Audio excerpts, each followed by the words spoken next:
Let's see how Katelyn instantly diffuses the crisis with her pistol, turning into Jinx's savior to protect her. Isha dives in at first, but Katelyn doesn't care. After all, they are just civilians, and finding Jinx is no easy feat. Katelyn wants revenge, yet doesn't want Jinx to die. Subtitles. So, she stood in front of Katelyn, using the excuse of not harming children, and thought to herself, I truly don't want her to die this time. You really can't. How about we sing a song together? Oh man, these trees are super dark, even the starlight is drunk. Come on out here right now. 3, 2, 1, cool, let's. Your lives were lost? If someone is, it's definitely you guys. Subtitles, here we go. Our vibrant and colorful smoke is making its grand entrance today. Although there wasn't significant damage in Amwis's eyes, this is unquestionably a challenge from Zon. Katelyn stands up, her heart full of fury, with hatred burning inside and disappointment hitting her hard. She's the one who decided to take down Jinx but ended up getting knocked down herself. Talk about a plot twist. Meanwhile, Mel is busy at Piltover investigating his mom Amwisa. Turns out this Noxian warlord is after the power of Hextech, and Mel gets it. Just as he was about to leave, Mel suddenly felt something was off, and turning around found Aura sporting black roses on her face. Before Mel reacted, he was bagged by space and vanished. Amwisa uses the colorful smoke incident to gather Piltover's little bosses, hinting that it's time to get tough on Zon. Amwisa is not truly a citizen of Piltover. Thus bombed by Jinx, only Solo has a bit of charisma, but Amwisa has other plans and isn't putting Solo in charge. Katelyn Kierman, the dream power of every cop, actually ended up sitting on Piltover's throne one day. Talk about a life plot twist.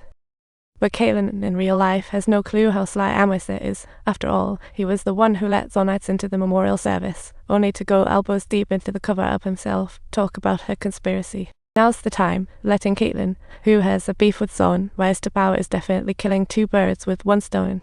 Katelyn strides towards the ruined city, responsibility surging within her. I accept the crown and become the new commander of Piltover. A few months later, Jinx and Isha are having a blast in a corner of Zon, with Zon already taken over by Amwisa's army.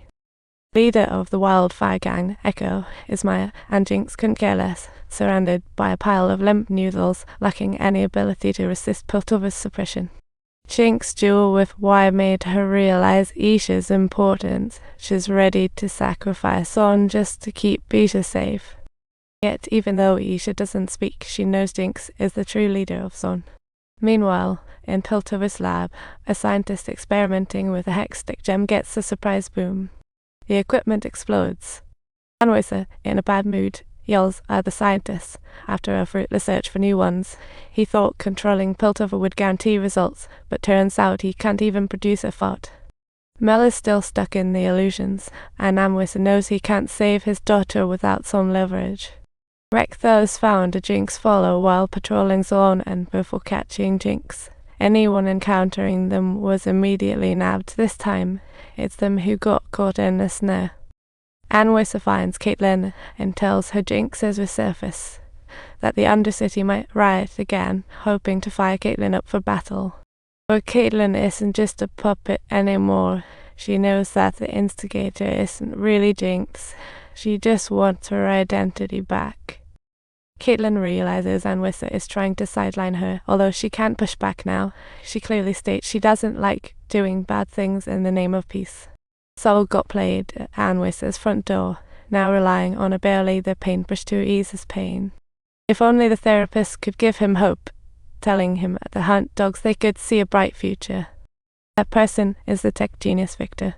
Meanwhile, Sevica also comes looking for Jinx and discovers that the troublemaker is actually a killer. The two don't blame each other, and the whole lower city is ignited up again because of this event. Sevica decides to rally everyone, Once Jinx gives the order, the entire zone can rise up. But Jinx has lost Vander, lost Silco, and lost Anwesa, while Anwesa has just strolled around for a day. She doesn't want to lose another killer, so in the end, she turns Sevika down. At night, in front of Vander's statue, Sevika gathers everyone, all eagerly waiting for Jinx to show up.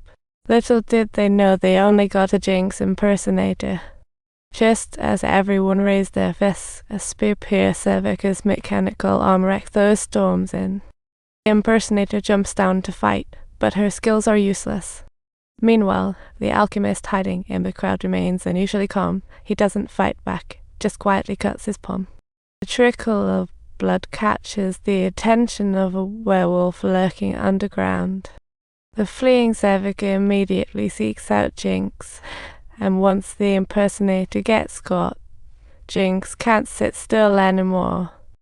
Jinx and Sevika attack Piltover forces. Jinx, disguised as one, escorts Sevika to prison train. Soon they reach the transfer point. As the warden seals the documents, Anwes exits the jail. Luckily, Jinx doesn't act rashly and the two successfully enter the elevator. Just as they prepare their weapons, Anwes outside suddenly feels something's off. He planned to check for errors, but felt murderous intent from behind as he turned. Turning around, he sees a train rushing towards him, literally tearing a hole in the iron door. Anwes doesn't waste a second, slapping on a mask and grabbing his weapon. Meanwhile, Jinx and Sevika have successfully freed all the captured prisoners. Upon seeing the real Jinx, they rush forward with blessings. Once they've cleared out, Jinx takes off, desperately searching for Aisha.